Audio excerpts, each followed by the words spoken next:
Hey, thank you, everyone.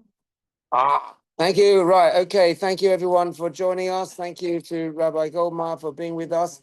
And without further ado, if you can try and speak towards the phone, then we can. Okay, so thank you very, very much for inviting me back this morning. I'd like to begin by designating our learning this morning to the speedy release of all the hostages and an everlasting peace in Eretz Israel and Israel. I'm going to focus on a couple of episodes from this week's parasha, Chukas. The most famous chok, or law for which we have no reason, is that of the red heifer, the Korah Adumah.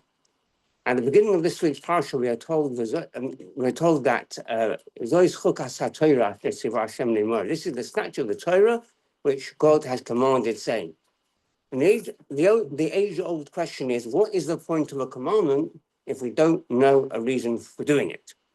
We know why we observe Shabbos, we know why we sit in the sukkah, and we know why we eat matzahs, but why have a mitzvah for which we do not know the reason? This is a dilemma we face every time we read the beginning of Parshas Chukas, which introduces us to the concept of a chok.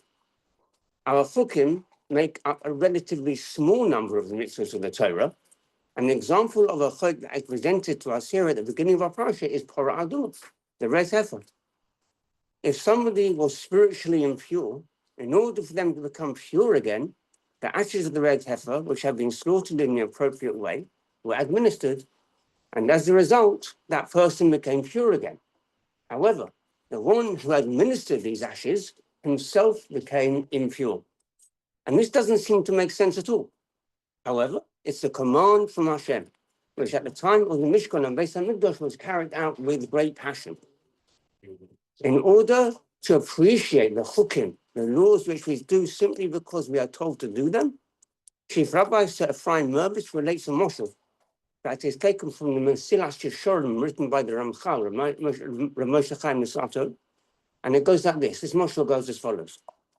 A man once walked into a maze.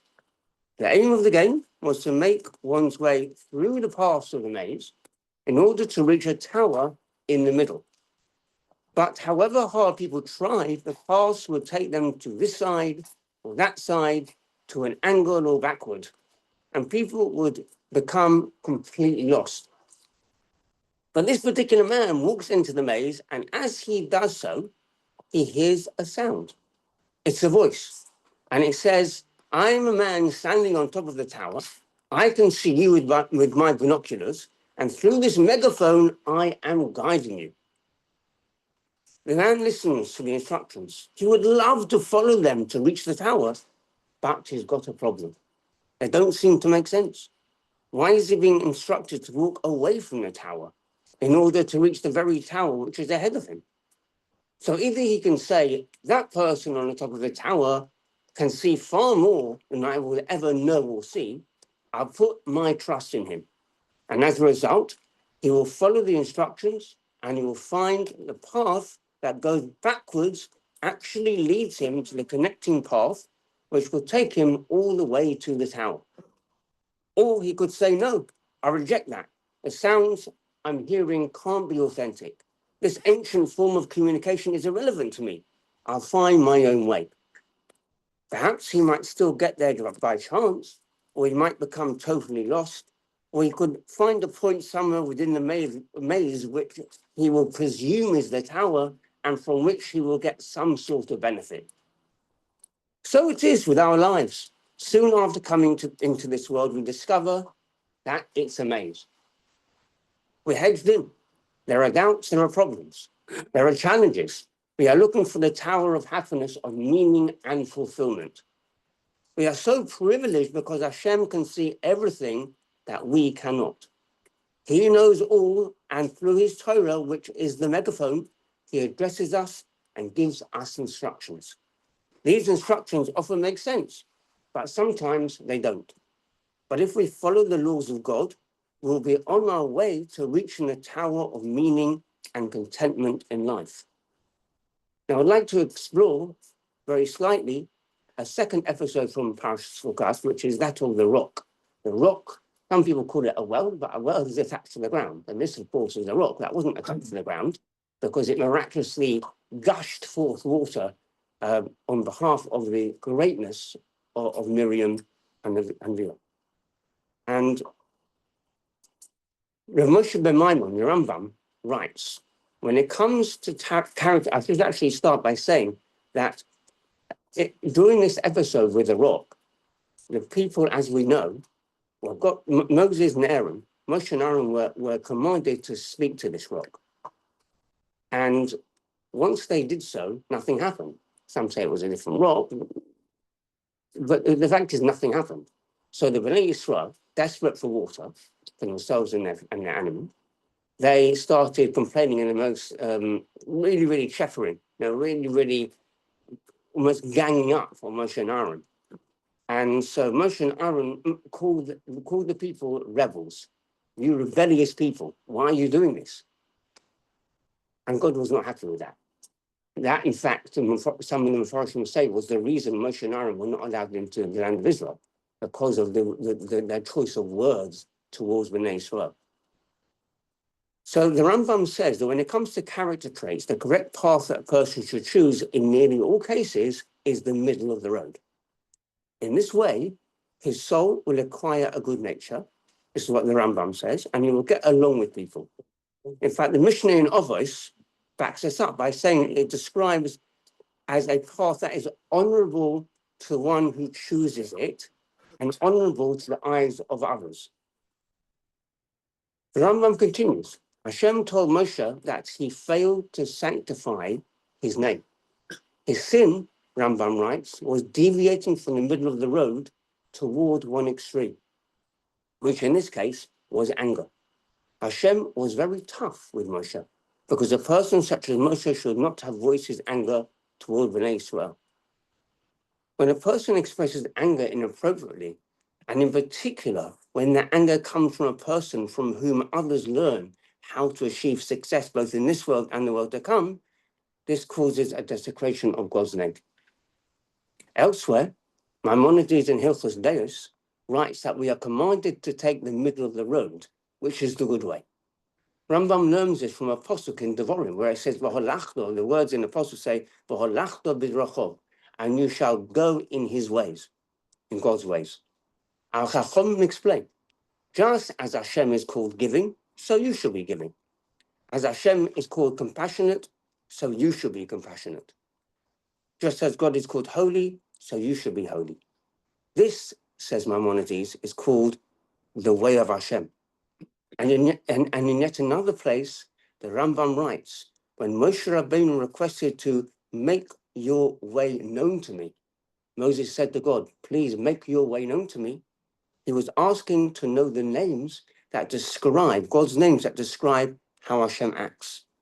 For when a person knows Hashem's ways, he truly knows Hashem. In response, Hashem taught Moshe the descriptions, giving, compassionate, holy, etc. Now finally, the 9th of Tammuz in a few days' time marks the yahrzeit of the Kloisenberger Rebbe, Rabbi Yekusiel Yehuda Halberstam, of blessed memory. One of the most prominent Hasidic Rebbes to survive the concentration and death camps. Numerous stories are told of the Kloisenberger's attempts to lift the spirits of those who shared the horrors of the camps with him, and of his attempts to carry on a normal spiritual life while experiencing such hell and brutality.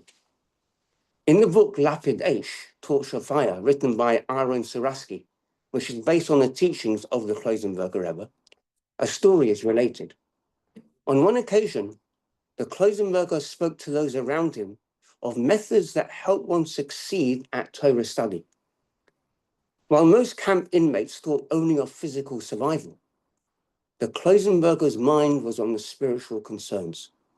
He said, everyone asks why Parashas Chukas opens, this is the decree of the Torah, rather than this is the decree regarding the Parah Adumah. The answer is that the Torah is giving 3 hints for success in Torah study. 1, review your studies 101 times. as it mentions in the Gemara Chadiga. Number 2, picture God's name before your eyes while you study. And number 3, study out loud. He continued, where are these alluded to in our verse? So it's Chukas HaTorah, Asher Tzivah Hashem Lemor. The verse begins, Zois, this is the decree of the Torah. In Hebrew, Zois is an acronym of Zechor Al Tishkach. Remember, do not forget the Torah. How? The verse continues. The Hashem Tzivo commanded. The gematria of Tzivo is 101. Learn things 101 times. The next word, continued the Klosenberger, in that verse is Hashem's name, thus hinting that the next method to remember Torah you have learned is to picture Hashem's name before your eyes. Finally, the next word, Lemor, saying, hinting to learning out loud. May we all merit to continue our Torah studies with vigor and pray that we will soon all be learning in Eretz HaKadosha with the Bias Girl Tzedek, B'mheir of Yomeinu, Amen. Thank you. Well, thank you very much. Thank you very much. So we're gonna hear this year 101 times. Yeah, definitely it sinks in.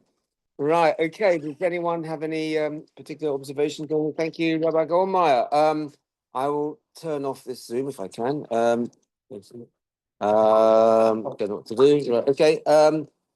Right. Okay. So I'll finish off now. We've got Rabbanan Kaddish. Those who wanted Rabbi Chanania Menakasha Rasa Kadavrak Zakul Zofi Chakir Bayan Torah Adonai Chafes Naman Siko Yagdil Torah.